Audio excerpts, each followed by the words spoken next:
Hello everyone, অনুয়ন্তিকা লাইফস্টাইলে আপনাদের সবাইকে স্বাগত। আশা করি সবাই খুব ভালো আছেন আর আমিও খুব ভালো আছি। আমি অয়ন্তিকা চলে এসেছি আপনাদের সামনে নতুন একটি ভিডিও নিয়ে। আজ আমার এক্সিবিশনের সেকেন্ড দিন।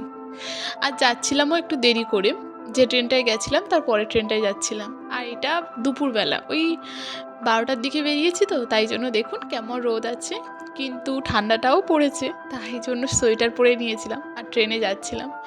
গিয়ে এখানে যেতে না যেতেই দেখলাম অনুষ্ঠান শুরু হয়ে গেছে। আর আজকের অনুষ্ঠানটা খুব ভালো ছিল, একটা অন্যরকম অনুভূতি ছিল। দাঁড়ান আপনাদেরকে একটু শোনাই কেমন ছিল।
नमोस्तस्यै नमो नमः या देवी सर्वभूतेषु सत्यरूपेण संस्थिता नमोस्तस्यै नमोस्तस्यै नमोस्तस्यै नमो नमः।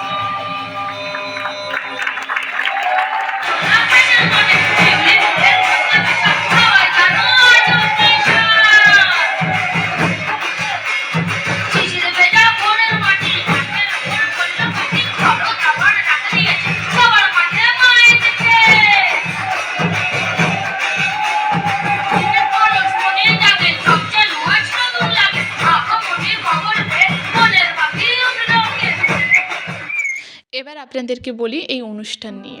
এখানে যেসব ছেলেরা পারফর্ম করেছে তারা খুব নিম্ন মধ্যবিত্ত ঘর থেকে উঠে এসেছে, আর তারা যে মিউজিকগুলো বাজাচ্ছিল এগুলো ফেলে দেওয়া জিনিস দিয়েই বাজাচ্ছিল।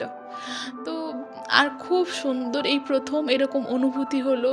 এত ভালো একটা জায়গায় আমি ভর্তি হয়েছি, সেখানে বোধহয় এই জন্যই বোধহয় আমরা এত ভালো কিছু দেখতে পাচ্ছি, এত ভালো কিছু ফিল করতে পারছি, যে কত মধ্যবিত্ত ঘরেও যে কত প্রতিভা লুকিয়ে থাকে, তারা একটু একটু যদি সাপোর্ট পায় কত দূর যেতে পারে, সেটা এখানে না আসলে বুঝতে পারতাম না।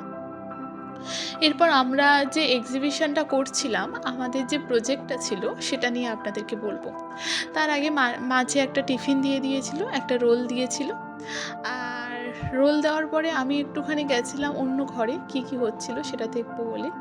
এখানে সংস্কৃতের দিদিরা একটা প্রজেক্ট বানিয়েছে।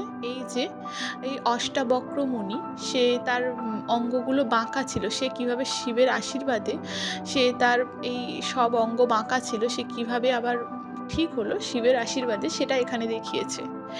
তারপরে এইখানে দেখানো হয়েছে এটা রত্নাকর দস্যু, সে কিভাবে ওই প্রকার ঢিবির মধ্যে কিভাবে তপস্যা করতো সেটাও বিদেশ থেকে ফেরার পর তিনি পদ্মব্রজে কন্যাকুমারী কাশ্মীরে এসেছিলেন।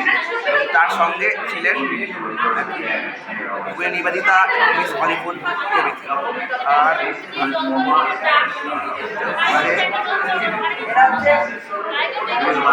ব্রেল কপি, এটা তার কপি। হ্যাঁ, মানে আমি যেটা বললাম এটা লেখা রয়েছে ইংলিশে ব্রেল। আচ্ছা আচ্ছা, যারা ব্লাইন্ড ছাত্র আছে তারা এটাকে দেখে বুঝতে পারে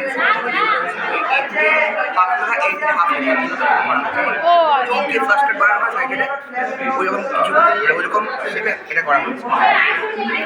আচ্ছা। বলো, তোমাকে বলছি, বলো। হ্যাঁ হ্যাঁ হ্যাঁ, বলো। এটা হচ্ছে কলোসিয়াম, সামনে যে কলোসিয়াম, ঠিক আছে, সন্তানের ওখানে তৈরি হয়েছিল। তো এবারে এখানে কি হতো, পশু আর মানুষের মধ্যে যে লড়াইটা হতো, আচ্ছা। হ্যাঁ, কালীঘাটের পটচিত্র। আচ্ছা, এই হাতি এটা? হ্যাঁ, এটা হাতি। এখানে আলপনা করা হয়েছে। এগুলোকে তুমিই করেছো? না না, আমাকে সাহায্য করেছে এক দিদি। আচ্ছা আচ্ছা।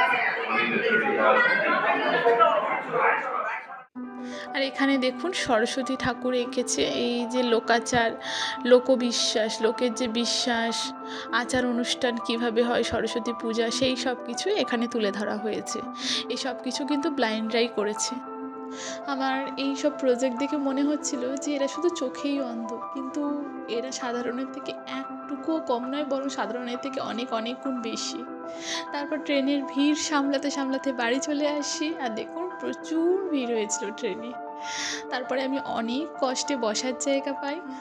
ভিডিওটা এই পর্যন্ত। ভালো লাগলে সবাই লাইক করবেন, সবাই ভালো থাকবেন। দেখা হবে থার্ড এক্সিবিশনে।